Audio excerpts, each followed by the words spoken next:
ప్రముఖ పుణ్యక్షేత్రాన్ని సేఫ్టీగా ఉండే విధంగా, అలాగే ఇక్కడ నివసించే ప్రజలతో పాటు వచ్చే పిలిగ్రిమ్స్ అంతా కూడా వారి వారి డేటాను నమోదు పరిచే విధంగా ఇక్కడ ప్రత్యేకంగా ఒక యాప్ను కూడా పోలీసు శాఖ రూపొందించిన పరిస్థితి అయితే ఉంది. ఎస్పీ హర్షవర్ధన్ రాజు గారి ఆదేశాల మేరకు ఈ యాప్ను కూడా రూపొందించారు. ఈ యాప్ ఏ విధంగా పనిచేస్తుంది, అసలు తిరుపతికి వచ్చే విజిటర్స్ ఏ విధంగా తమ కార్యకలాపాలు కావచ్చు, ఇక్కడ ఏవైతే కార్యక్రమాలు చేస్తారో అవన్నీ కూడా ఏ విధంగా ఇక్కడ నిక్షిప్తం అవుతాయో ఆ యాప్లోనే తెలుసుకునే పరిస్థితి ఉంటుంది.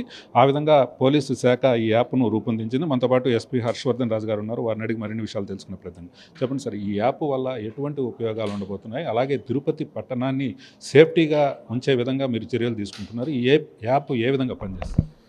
ఇది మనకు ఈ యాప్ అన్ని హోటల్స్లోను, హోమ్ స్టేస్లోను, అంటే మనం సర్వే చేసినంత వరకు లాడ్జెస్లోను మనం ఇన్స్టాల్ చేయడం వల్ల బయట నుంచి వచ్చిన వ్యక్తుల యొక్క ఇన్ఫర్మేషన్ మనం తీసుకోవడం వల్ల మనకు చాలా కేసెస్లో కావచ్చు, చాలా సందర్భాల్లో కావచ్చు ఆ ఇన్ఫర్మేషన్ చాలా హెల్ప్ అవుతుంది.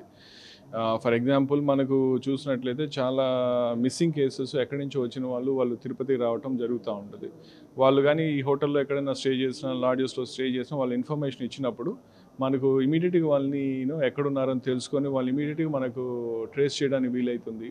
అట్లాగే మనకు అసాంఘిక శక్తులు కావచ్చు, అటువంటి వాళ్ళు ఉన్నా కూడా వాళ్ళకి సంబంధించిన ఇన్ఫర్మేషన్ ఉన్నా కూడా మనం ఇక్కడ ఈ డేటాతోటి మనం క్రాస్ చెక్ చేసుకుంటే వాళ్ళని కూడా మనము పట్టుకునే దానికి అవకాశం ఉంటుంది. ఇది మాకు క్రైమ్ పాయింట్ ఆఫ్ వ్యూలో చాలా అడ్వాంటేజెస్ ఉన్నాయి. దానికంటే మాకు ప్రధానంగా ఏంటంటే వచ్చినటువంటి వాళ్ళు ఇక్కడికి ఒక హోటల్స్లో కానీ వాటిలో కానీ ఒక అకౌంటబిలిటీ ఉండాలా. ఈవెన్ వాళ్ళకు కూడా ఒక సేఫ్ ఎన్వైర్న్మెంట్, వాళ్ళకు కూడా అకౌంటబిలిటీ పెంచాలా హోటల్స్ ఓనర్స్ పట్ల. ఇష్టానుసారంగా ఎవరో వచ్చారు, ఉన్నారు, పోయారు, వాళ్ళు చేసేటటువంటి యాక్టివిటీస్ మీద ఎటువంటి నిఘా లేకపోవడం అనేది అది బాధ్యతాయుతమైన చర్య కాదు. కాబట్టి వాళ్ళపైన బాధ్యత పెంచే విధంగా కూడా ఇది కొంత దోహదపడుతుంది.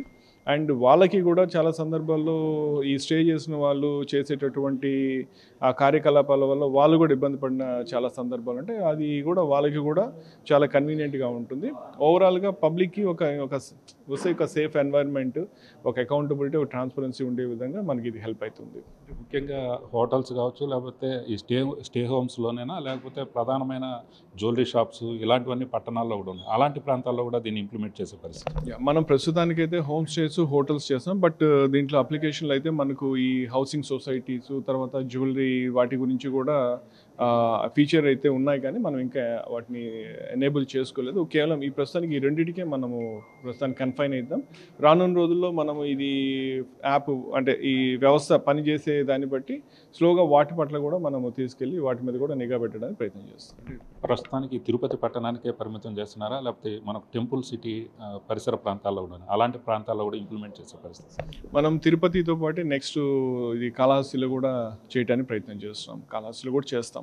ఏదైతే తిరుపతితో పాటు కాళహస్తిలో కూడా ఏదైతే ఈ నిఘా వ్యవస్థను కట్టుదిట్టం చేసే విధంగా చర్యలు తీసుకుంటున్నామో, అలాగే ఈ యాప్ ద్వారా తిరుపతికి వచ్చే ప్రతి పిలిగ్రిమ్కి సంబంధించి ఆ డేటా ఉంటుంది. అలాగే ఎవరైనా అసాంఘిక చర్యలకు పాల్పడే వారి డేటా కూడా ఇందులో నమోదయ్యే పరిస్థితులు ఉంటాయి.